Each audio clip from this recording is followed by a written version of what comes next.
No.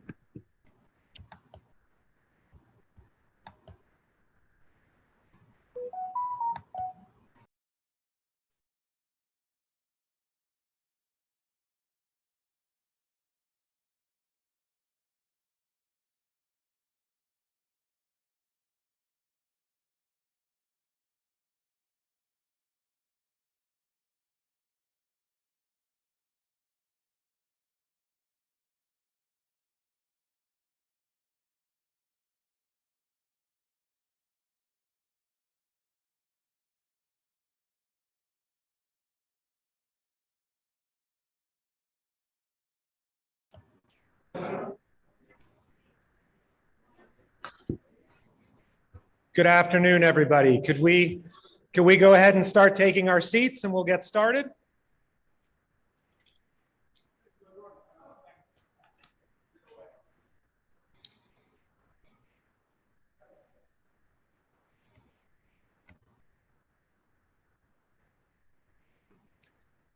Good afternoon, everyone. My name is Matt Warschauer. I am a professor of history here at Central Connecticut State University. I am also an alum of CCSU. I graduated from here in 1990, many moons ago. And Norton Mezvinsky was my professor, one of the most important mentors in my life. Wrote me letters of recommendation to go to graduate school, stayed in touch with me the entire time I was in graduate school. And when I completed my doctorate, he called me and said, "You know, Matt, we have a one-year position that will turn into a tenure-track search. And I think that you should come here and you should take that job." And I did. And I can't believe that, more than 25 years has gone by.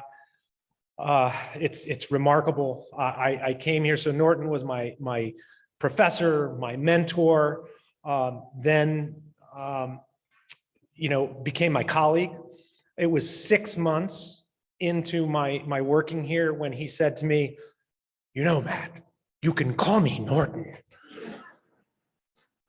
And I looked at him and said, "I'm not sure I can." And I say that because of the just profound respect I had for him. And ultimately I was able to call him Norton. And though I think we were always friends, we really became friends. It shifted from simply being a mentor-student relationship to being good friends. And we remain good friends, literally forever after.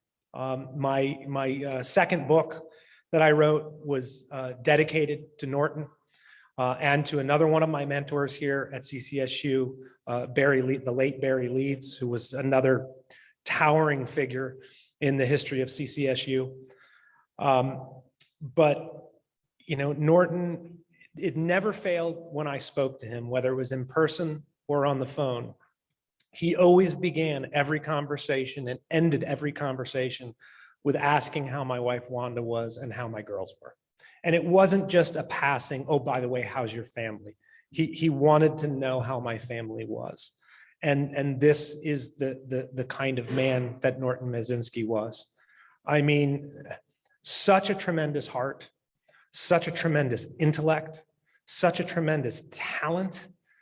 I sent out a mail merge last week to over 1,000 CCSU history alums dating back decades. And I received dozens upon dozens upon dozens of emails from people, some names I recognized, some names I didn't recognize, every single one of them saying essentially the same thing. that Norton Mezvinsky, I had this class with him, I had that class with him, I had the history of Judaism, I studied the Arab-Israeli conflict. Oh my gosh, he told us all about his travels throughout the Middle East. And not only did he have a profound influence on their knowledge, but he had a profound influence on their intellectual curiosity and on the way that they think about the world.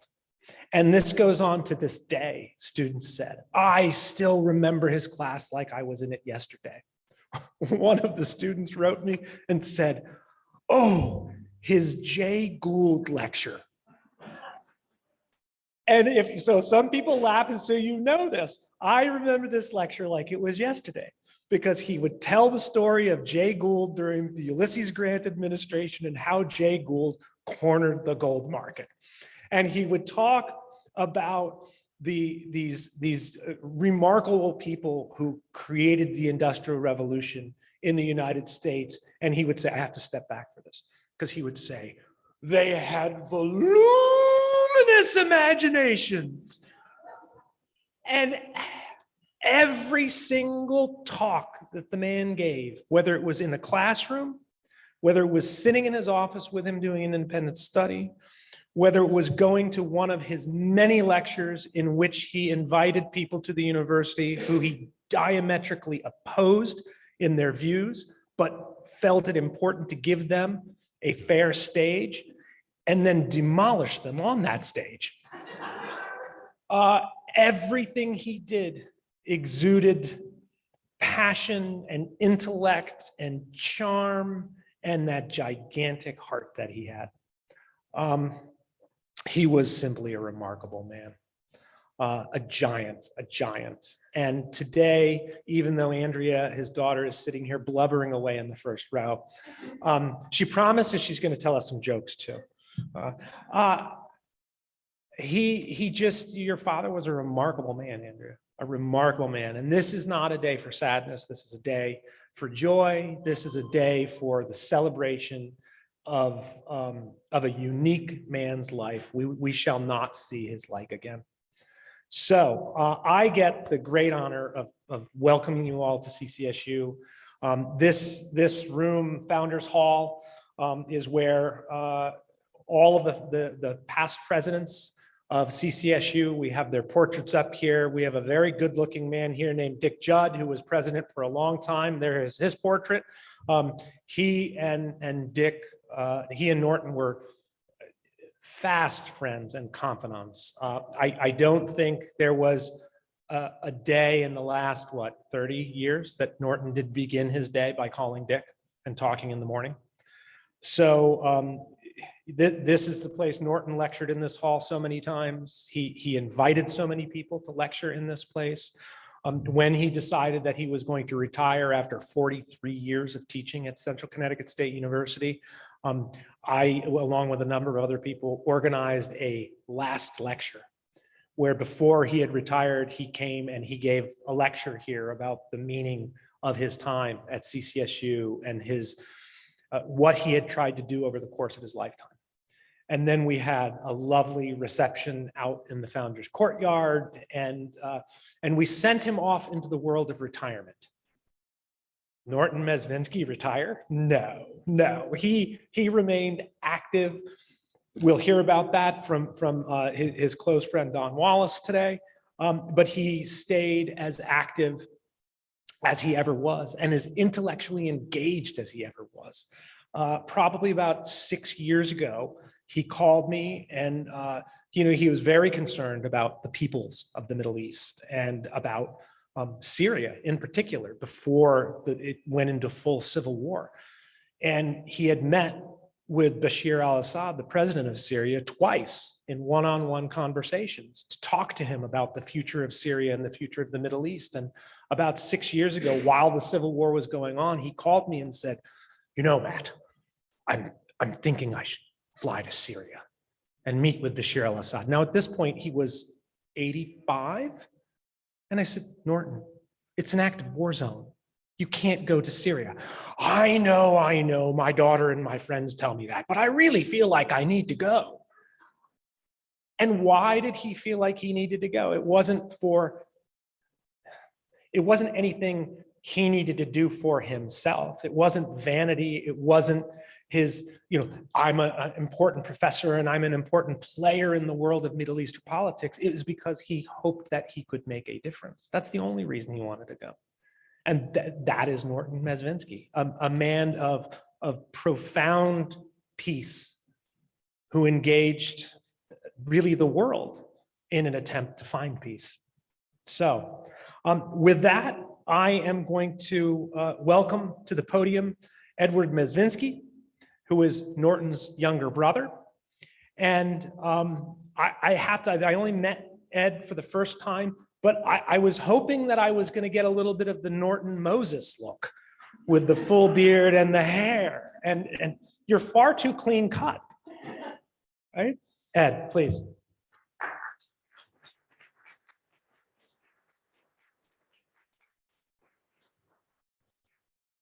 Well, I am looking a little different than my brother.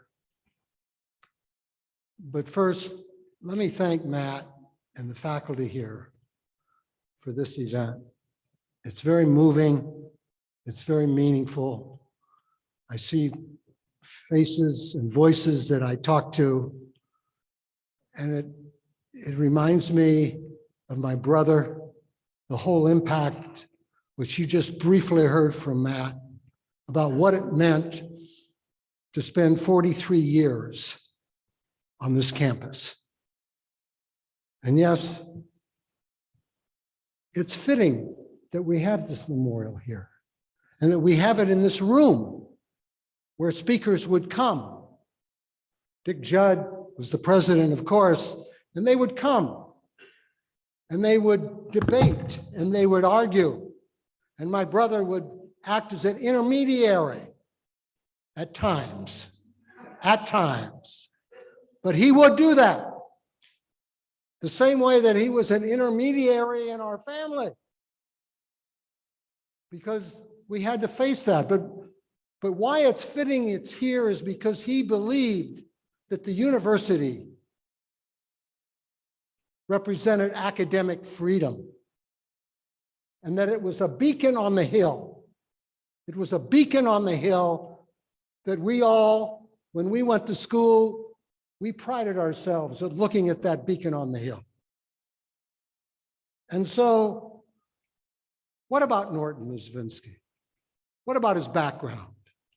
Son of immigrants from the Ukraine, from Poland, raised in we call it a shtetl, but a small town in Iowa. And Dick Judd's wife was a classmate of mine in Iowa, of all places. And yes, what happened was he was taught the Bible and the scriptures in the home of an Orthodox rabbi in Des Moines, Iowa. And as brothers, we would travel to that rabbi and we learned the Hebrew scriptures and the Haftorahs and would return home by Greyhound bus at night, and we would see our mother typing on a small kitchen table in Braille, in Hebrew and in English. And what did that mean?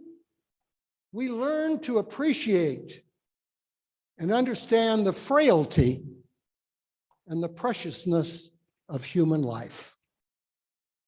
And that's what and you had the pleasure of hearing Norton for 43 years about that background.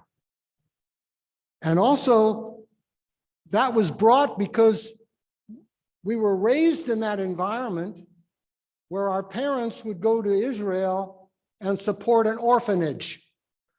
So what did we have? We had homeschooling in human rights.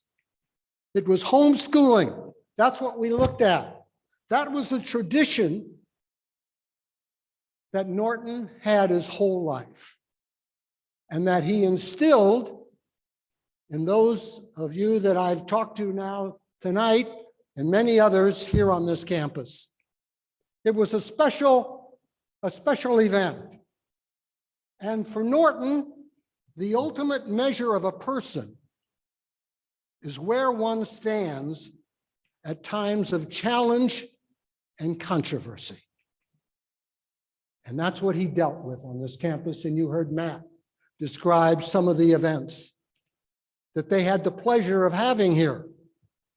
And it was an incredible background that we grew up in. That's the special life that we all experienced.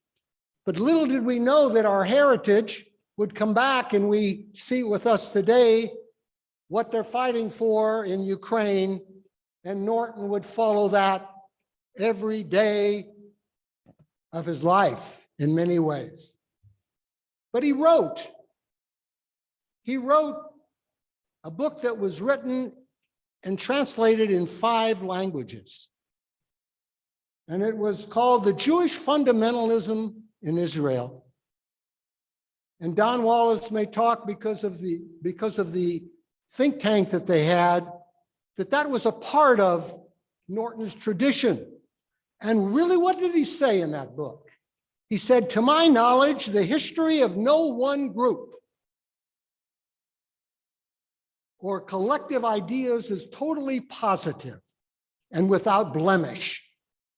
In order to move progressively onward, we have to attempt to become more humane.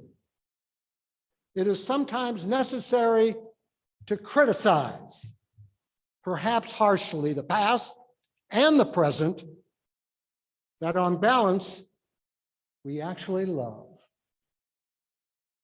And that's what he continued when he carried on his academic life here at this university.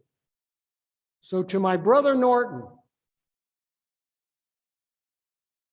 I'm thankful for his advocacy, for his sharing of restorative justice that you heard, and you'll hear more today, and of his amazing grace.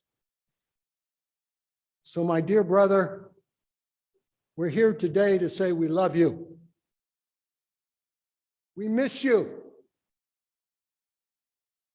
And in the Hebrew tradition, I'll put on this yarmulke and say, Shema Yisrael, Adonai Eloheinu, Adonai Echad. Hear, O Israel, the Lord is our God, the Lord is one. Yes, dear brother, we love you and we will miss you. Amen.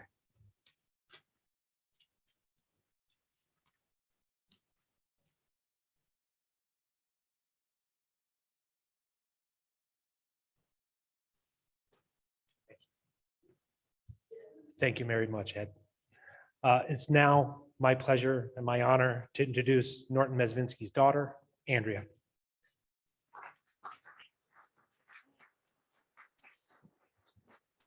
I don't know if I'm going to get through this without sobbing. I'm already sobbing. Thank you all for coming. Really, thank you so much, Matt, for putting this together, for everybody who came. It's surreal to me. I still think he's in Syria and he's talking to the president. He's going to come back in 2 weeks. Anyone who knows my dad knows how close I was to my father.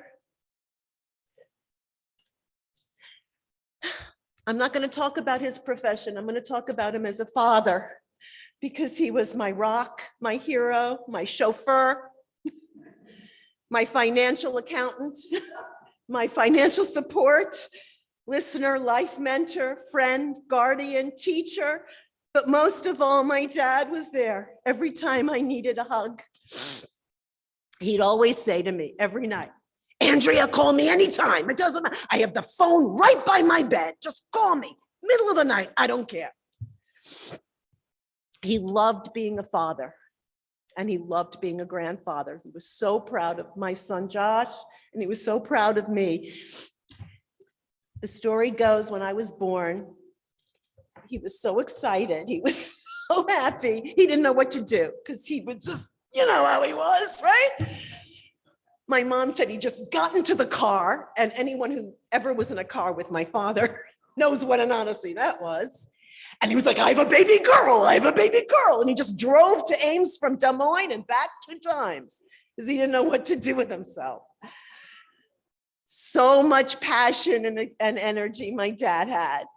When I was like 2 years old, I get up very early and I jump up and down in my crib and I start crying and singing for breakfast.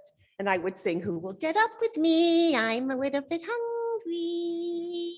I want breakfast. And I would do it for hours and hours until I saw my father saunter out of the bedroom in his boxers. I will get up with you. I will get up with, and he'd go into the kitchen and make me breakfast.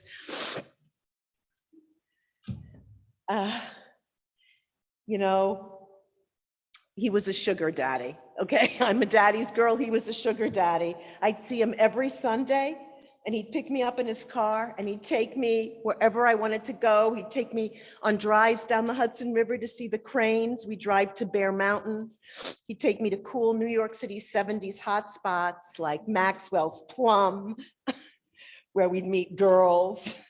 We went to the Electric Circus to CBGB's. He took me to Nathan's to have a hot dog when I was like 10, to the Al Pacino movies. He'd take me bowling to Palisades and to Bloomingdale's. He'd just drop me off for 3 hours and go away. Then he'd come back and buy me all 3 dresses when I didn't know which one to buy. He never said no. My dad was like the opposite. Every time my mother said no, my dad said yes. He was fun. His spirit, my father's spirit would light up the room. It was impossible to dampen it. He was larger than life with a big booming voice and a personality, charming and a sense of humor. Sometimes it seemed, I thought he was just going to explode like Popeye and just go up on, you know, when he'd get all excited over some injustice. It could be a spam call he would get freaked out about. Hello? Hello? Oh, Jesus Christ. Goodbye. Hang up the phone.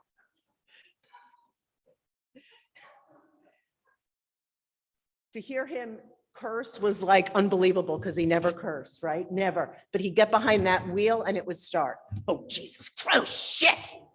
And I'd be laughing hysterically with my son. We'd be holding each other dying while he put his hand on the horn for like 2. I'm like, Daddy, we don't need, he keep doing it. It's the principle of the thing. The principle of the thing. My father was principled, even though he was unconventional.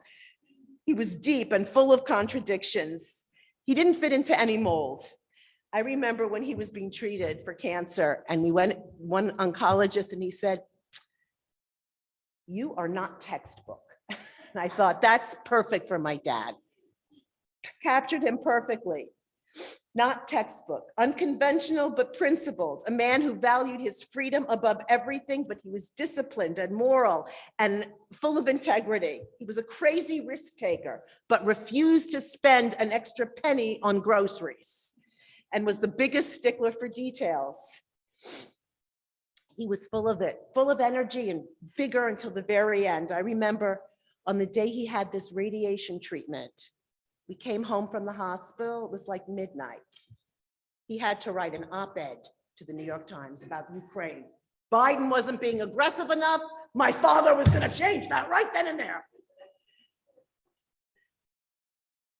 But always without fail, my dad at his core was optimistic, positive, upbeat, and full of grace. He'd always say to me, no matter what was happening, Andrea, we must count our blessings and be thankful for the good life that we have.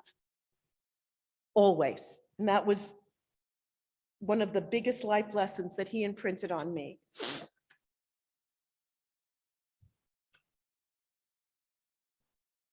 I'm so lucky to have him as my father. I'm so blessed that he was my father with such a generous heart and so much love. And For a man as learned and accomplished as he was extremely modest and humble. He never asked for anything. He would give without asking. I couldn't walk down the street with my dad. He would have to stop and give somebody money or something if they were homeless on the street every single time. No matter if he didn't have it, he would give, with never asking for anything back. And not only that, he helped his sister, Dorothy, who suffered and struggled with mental health issues. And in those days, it was a big stigma. My father, I remember being little and we'd drive up to Menninger's and my father made it a point to give her cookies and treats, even at that time. He was the standard against which I judged all men, which is very high, thus I'm single. Anyway. Anyone available? Okay, anyway, just kidding. I mean, I am an only child, so I was his favorite. I had to do a few jokes, okay? He taught me to value myself and follow my dreams. He made it possible for me to go to Los Angeles with my 2 shows. He supported me for 6 years to get that going. He believed in me, and to this day, when I'm down and I don't feel good, I remember whose daughter I am. I adjust my crown. I'm a daddy's girl. Forever, I will celebrate his life, forever hold him in my heart, and do my very best to uphold his legacy. But I don't think I'm ever going to get used to living in this world without him.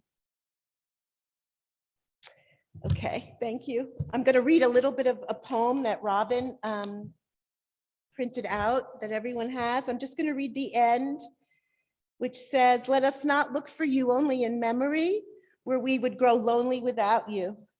You would want us to find you in presence, beside us when beauty brightens, when kindness glows and music echoes eternal tones.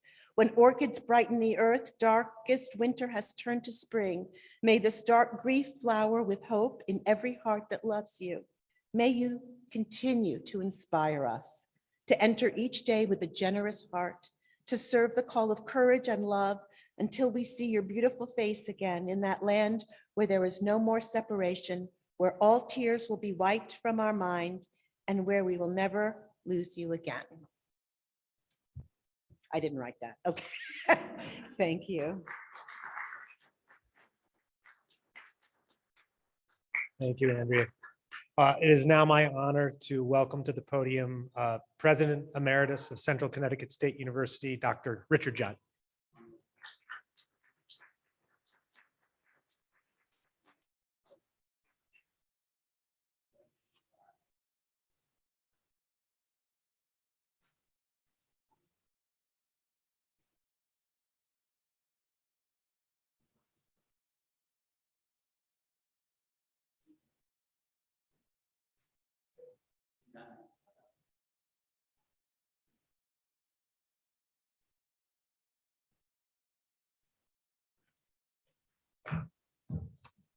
Take that paper. I need that paper. Stand right here. It's tough getting old. I have an incurable muscle disease for which there's no cure, so I have to have people help me up and down and up, right, Andrea? I have a few things I want to say about Norton, very brief, but I was in touch with Norton and Andrea the last 2 weeks. Norton and I talked a lot on the phone, all the time. And as Andrea said, and Matt has said, every time I would talk to him, first of all, he wanted to know how was Nancy. Never mind how was Dick, how was Nancy, which was great. And one of the things about Norton that I learned to love was the person Norton. And I'm going to make a slight quote from Mark Twain that I sent in my eulogy. And by the way, if anyone would like my eulogy, during the break, if you come up to me and ask, I'll give you my email and I'll be happy to send it to you all. But I said some personal things in there. And one of them was from Mark Twain, wasn't it, Andrea? Now, Mark Twain had a character called Pudd'nhead Wilson. And he made this quote about Pudd'nhead Wilson. Now, I'm not comparing Norton with Pudd'nhead, of course. Although we could, couldn't we, Henry?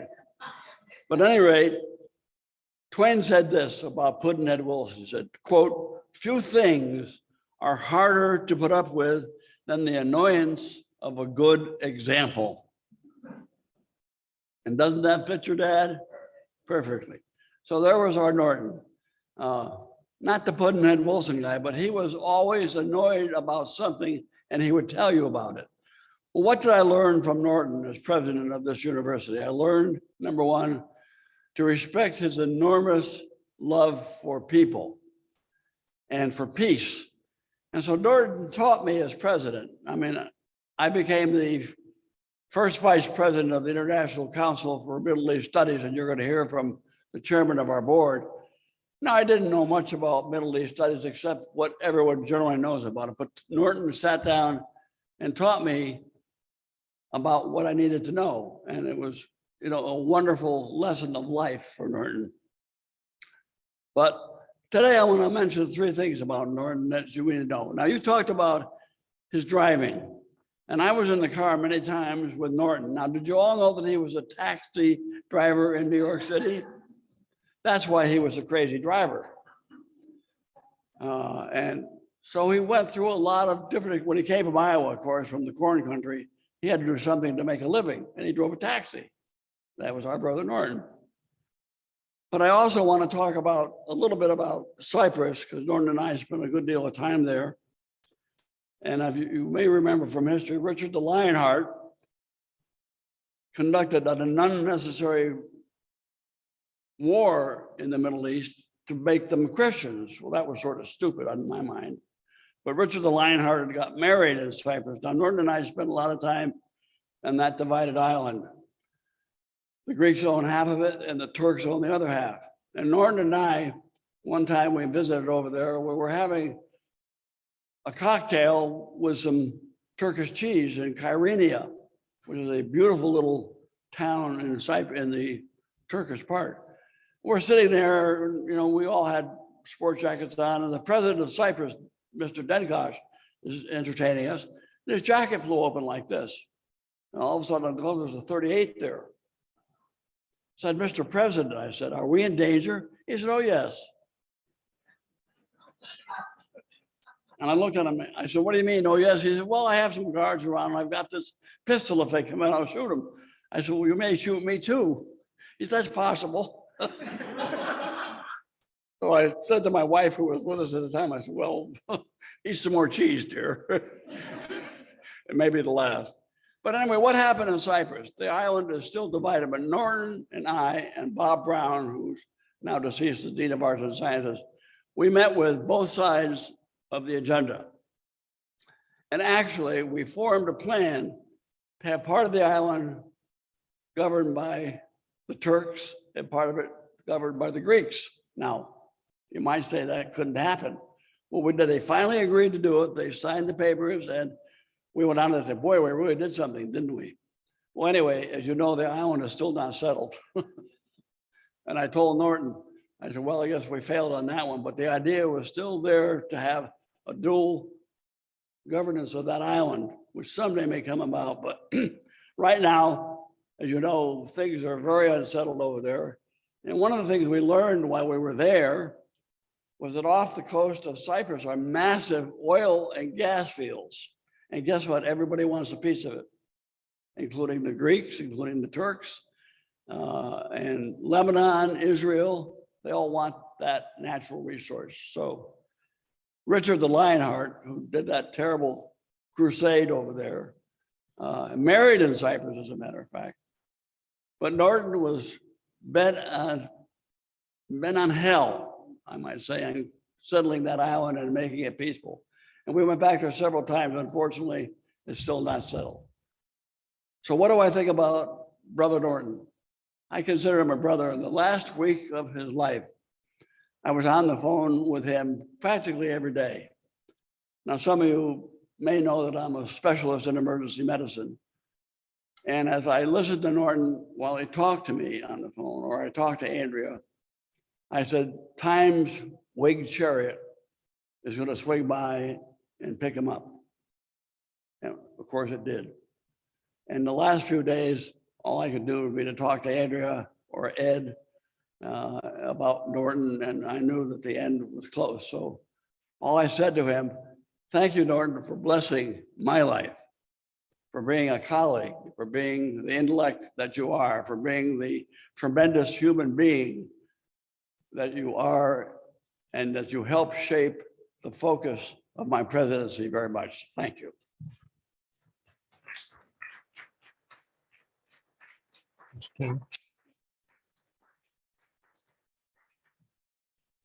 Let this old man sit down.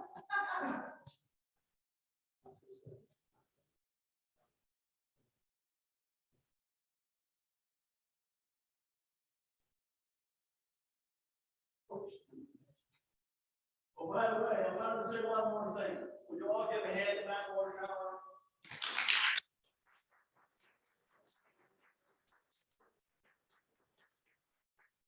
I'm the recipient of too much when it comes to Norton Mezvinsky. Please allow me to thank and welcome Dr. Carol Shaw Ostad to the podium. She is a distinguished CSU professor of psychology and a long time friend of Norton Mezvinsky.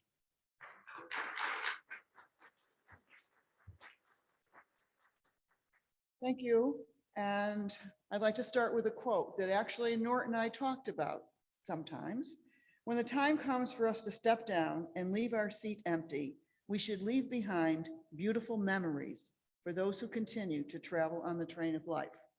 And that was one of Norton's very happy thoughts, that he wanted to build good memories, that he wanted to be memorialized for his work in peace, for his love of peace, for his wonderful work with his students, for imbuing people with such intellectualism. He really did.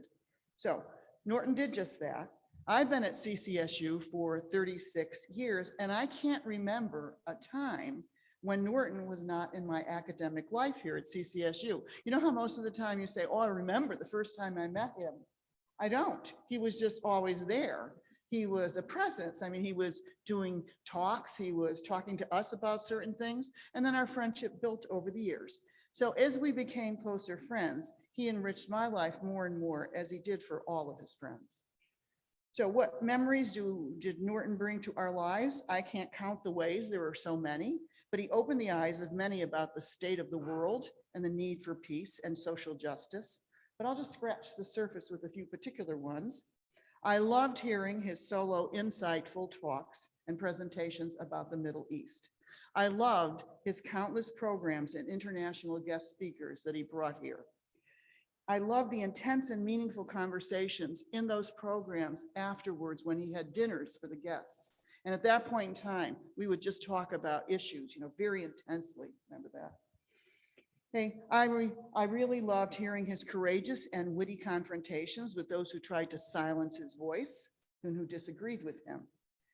I loved our lunches at Elaine's and Tony's, and our coffees at the Student Center, and our breakfasts at the New Britain Diner, and how he loved his oatmeal. Remember the oatmeal? I loved our trips to New York City when we visited him and he went with us to the museums and the other New York hangouts and our Turkish restaurant right by where he lived. I also loved his inveterate storytelling, like the cab stories. We heard so many times about how he drove the cab in New York and some of the escapades that he had. One was driving a gangster to Detroit, who gave him, I think it was $1,000 at that time to go all the way to Detroit from New York. He talked about growing up in the Midwest and on and on. Anyway, anyone who knew Norton knew there would be gut-bursting laughs to be shared in any conversations with him. We guffawed a lot. So I dreaded his retirement from CCSU. I thought, oh, we might lose some contact with him, but no, not at all, not at all. It opened another chapter of his life, which made him very happy. He loved forming the think tank. He loved traveling back and forth on Amtrak from DC to New York. He just loved it. And then New Britain became his regular stop because, of course, he wanted to stop to see his beloved Robin and his friends. So prior to his visit, I'd get a call. Carol, I'll be coming into town from Tuesday to Friday. I have the following times in which we can meet. Can you get the group together? Get those boys in having coffee with me. So, and then he'd laugh heartily, and knowing how scheduling academics is a daunting task, he'd say, good luck. And he'd thank me profoundly for my effort beforehand. And then he'd tell me what time to pick him up at the Berlin station. So that was the conversations we had over the year. So our relationship continued with his friends and became even stronger after his retirement. And then along came COVID. I detest COVID because it deprived us of all those in-person visits that we used to have that we valued so much. So now it was not the same, but we talked on the phone. While Norton was a storyteller, his own life was a wonderful story. Think about that. You hear from everyone talking tonight. Norton's life is a story of a man who was an inquisitive adventurer, who was well-traveled with a rich and well-informed intellect, a learned historian, a fighter for what he thought was right, a courageous, outspoken advocate for real peace in the Middle East, a straight shooter, and a compassionate, kind, proud Jewish soul. He told me the story of his more recent explorations of religion. This was in the last 6 months. And it sparked some of our phone conversations to talk about what happened. What happened when you leave the planet? And we laughed a lot about it. And we came to this agreement. We both agreed we didn't know exactly what would happen when we left the planet, but we both thought there might be something beyond ourselves, greater than ourselves, or maybe not.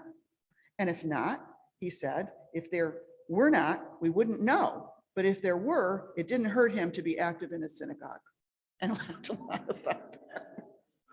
He told me how in his life, the story of his daughter and his grandson brought him great joy. He was so proud of his Andrea and her career dedicated to making people laugh, and proud of her mothering with Josh. He saw his grandson as brilliant and enlightened and following in his footsteps. I think my favorite memory, though, I have of Norton was our trip to Cape Cod in October of 2008. Norton, Felton, David, Sue Pease, and I decided we'd have this experience because we wanted to get together during the campaign of Barack Obama for president. So we traveled there to listen to the debate between Obama and McCain. Well, we gathered together at the hotel room to watch the debate on TV, surrounded by snacks and pizza boxes and wine. We cheered Obama and we jeered McCain. Thrilled with the outcome, the next days we visited nature and we ended our stay at the Red Inn when a beautiful waterfront restaurant that Norton took us out to. And he insisted, I'm going to buy you this dinner. And he treated us all to that. It was a wonderful experience. This morning I talked with Sue Pease, who regrets she couldn't be here. And she said to me, you know, Carol, that is one of my 5 favorite memories on the planet, going there that weekend with Norton and the group. So if Norton were here today, what would he say? He would want us to focus on these positive memories. The time came for Norton to step down and leave his seat on the Amtrak, but he bequeathed to us so many beautiful memories to share as we continue to travel on our train of life. So I thank my lucky stars for the joyful memories and loving friendship of Professor Norton Mezvinsky, for his generosity, his magnanimity, and his passion for life. I only wish he were still here in this seat. We all miss him terribly.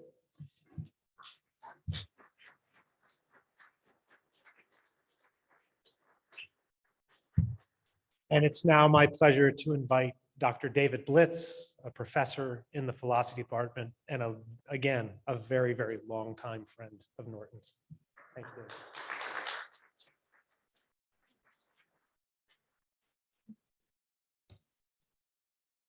Thanks.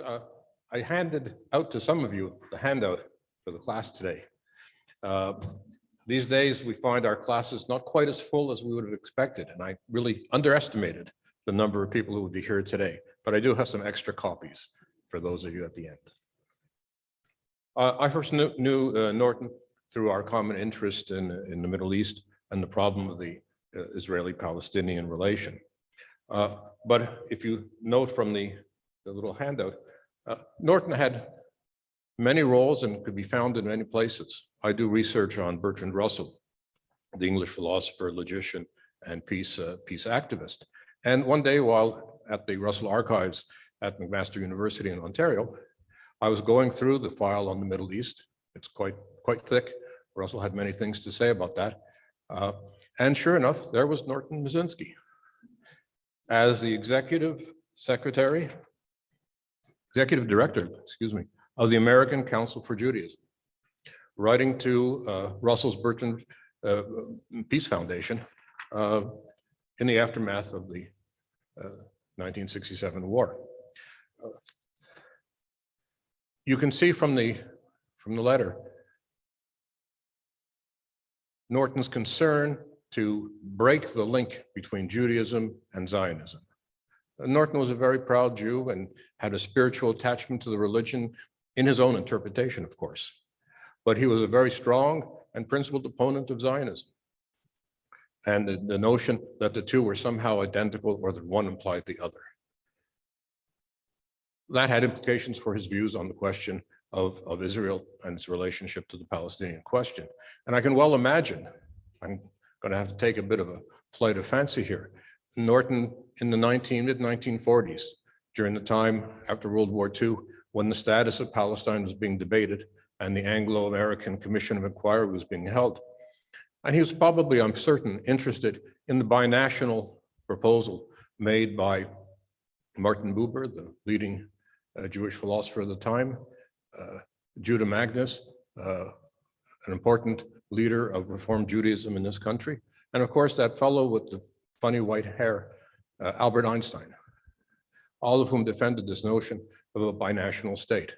When I met Norton here at CCSU, he was a strong defender of the two-state solution, of co-equal states of Israel and Palestine. And when that seemed, for various reasons, more than unlikely, he became a defender of the one-state solution based on human rights and equality for all. And those are things that I remember so distinctly of Norton. Moreover, as we continued forward, moving up to 2001, Professor Ostad, myself, and Norton began to hold here at CCSU what we called Peace Study Weeks. The first of them was held in 2001, and Norton invited a colleague of his, Gerhard Westermüller from Germany, who gave us a very interesting presentation on just war theory, and in fact, so significant a presentation that is still the beginning part of all of our courses on peace studies here at CCSU. The second one was held in 2002, centering on the Middle East peace process, and Norton brought in Maxime Guillen, editor of the Middle East Peace Journal in Paris and Jerusalem. And so we began to formulate the idea of having a peace studies program at CCSU. And I included here, I found it on my computer, one never knows what's there on a hard disk, the original proposal we made for a peace studies program, including the list of courses, but also the other people, some of whom are, three of whom are here right now. Sadnand Nanjandaya, who's going to work with us on the question of weapons of mass destruction, Ghassan El-Eid on international relations, and as well, Walton Brown Foster. So from there, we did create that program, and Norton was an essential participant in it. His courses in history on the Middle East relationships and processes, an integral part. And we've had well over 200 students per year, and in the nearly 20 years, well over 4,000 students who've been able to benefit from it. I include, finally, two small items. One is a teach-in on Palestine that was held on Monday, April 14th, 2003. And I think Dick Judd will remember this because the Vance Foundation, those of us who've been around for a while remember that the Vance family had a foundation and brought in a speaker, usually a former prime minister or president. And that year, it was Shimon Peres. And we held, those of us in the Peace Studies program, a teach-in on the whole question of the relationship between Israel and Palestine that day, and Norton was an active participant. And finally, I include, just as a last memento, a little poster we had of Norton Mezvinsky speaking on September 17, 2008. And his interest in Syria has been mentioned just earlier. Syria, Israel, and the Palestinians. Will there be a peace process in the near future? Well, that's quite a question. So Norton And here I have it. With regards, Norton Mezvinsky. He was certainly a memorable person. He has made a significant contribution, not just to the history department, but also to the Peace Studies program and to the general culture of this university.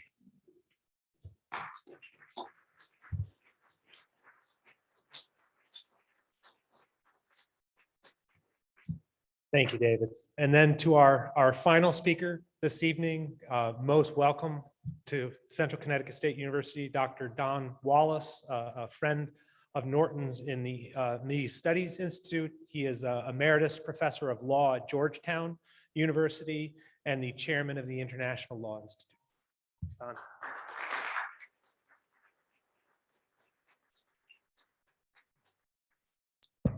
Can you hear me? Good. Let me drink some water.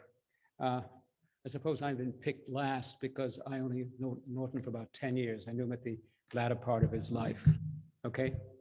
I think Norton's project in the last decade of his life was this International Council for Middle East Studies, of which I'm the chairman. Dick is the vice chairman. Peter Kelly, a prominent Connecticut politician, is another vice chairman. And Norton was the principal investigator. He was the president. And although this is unconventional for a eulogy, I'm going to give you a website, which is www, that's easy to remember, ICMES, that's the International Council for Middle East Studies, .net, not org, not com, net, www.icmes.net. And you get a tremendous sense of the range of what we've done. It covers of books, programs we gave, lectureships, etc. And the range was, as so many of you suggested, very large. Norton was extremely interested in Judaism, in Islam, in Islamophobia, in Zionism, in Cyprus, and many other things. I would say our principal mission really was to educate Americans and others about Islam, I would say, in the Middle East.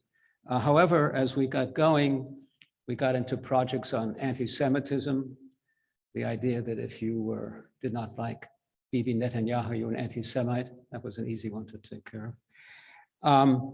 And Norton, he was I mean, I didn't know him as long or as well as all of you did. And maybe because of my age, I maybe not carried away as much as some are.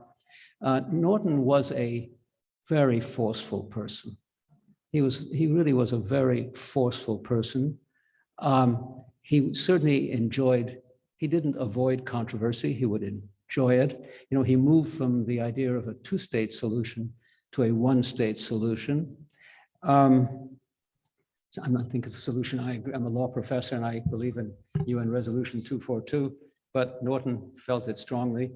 And in fact, one of the most sensational experiences I had with him, we all went to Syria about 10 years ago. We met everyone except Assad, who was away. We met every minister, the vice president, all sorts of people. We met presidents of universities. We met the speaker of the legislature. It was fascinating. Incidentally, there was a picture of Sadat in the little anteroom going to the speaker, because at one point Syria and Egypt had been one, and Sadat was the speaker of all things of the legislature of Syria.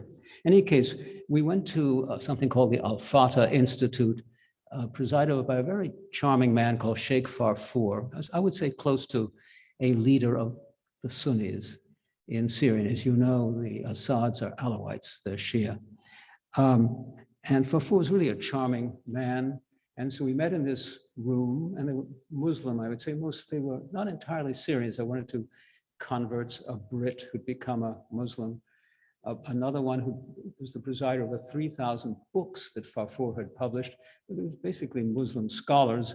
And Norton then gave the talk, which I think was touched on, really, the subject was touched on by you. And it was interesting to me. He distinguished Judaism from, let me make I want to be sure that I get this right, because they were, yes, he tried to distinguish Jews, because some people tend to lump everything together, from Judaism, distinguish Zionism from Israel. And this was a talk he gave to Muslims. And it impressed me as a fairly conventional American who sort of thinks that everyone is at loggerheads everywhere, which isn't really probably true. This was a wonderful talk. And that was part of a really wonderful visit we had. We visited, as I said, pretty much everyone, the vice president.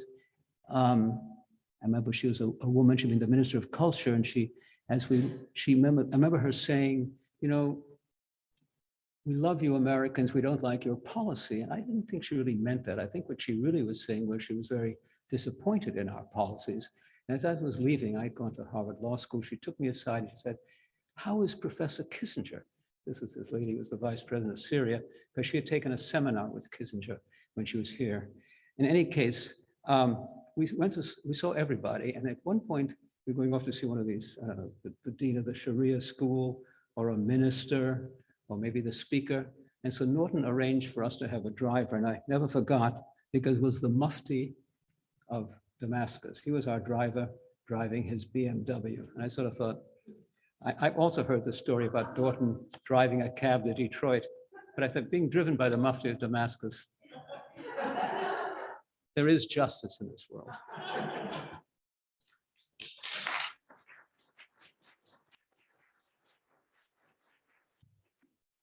Thank you. Rabbi, please.